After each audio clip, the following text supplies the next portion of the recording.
यो अन्त हेर्नुहोस् हिउँ परेर पपा देखिरहेको छ उतै उसमा दिस इज कल मनाई बाटोभरि हिउँ यही हेर्न आएको हामी यही इन्जोयको लागि यही ट्रिपै हाम्रो यही हिउँको लागि आएको थियौँ हामी बेस क्याम्प जानलाई धेरै टाइम छ है बेस क्याम्प जानको लागि धेरै टाइम छ अझै हामीलाई लगभग बाइकमा अब 2.5 आवर्स अनि प्लस हामी ट्रेकिङ चाहिँ हामीले 3 आवर्स गर्नुपर्छ र अब हामी बेलुकासम्म हामी आज बेस क्याम्प पुग्छौँ हामी स्टार्टिङ पोइन्टमै बाटो चाहिँ यस्तो हिउँ परिरहेको छ हेर्नु साथीहरू एकदम हामी एकदम सो मच लकी रहेछौँ देख्न सक्नुहुन्छ हिउँ वहीँभरि बाटोभरि साथीहरू चाहिँ इन्जोय गरिराख्नु भएको छ यो नि त ल गाइस लभ यु चिली ब्याएर है साथीहरू यो नि त पाएर कस्तो कस्तो भइरहेछ भाइ भन्नु त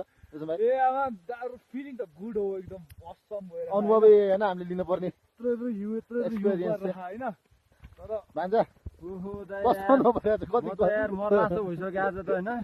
कतिचोटि गुल्टी पऱ्यो हामी 5 चोटि त म त सेन्डेमार खाइसकेँ हेर साथीहरू कति चिप्लिरहेछ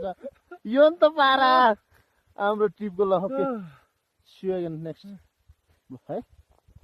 साथीहरू ल हेर्नुहोस् मनाङको बाटो दौलत भाइ अनि विकास थापाको ब्लग टिकटकमा साथी पछाडि आउँदै हुनुहुन्छ यस गाइस रेस्टर्न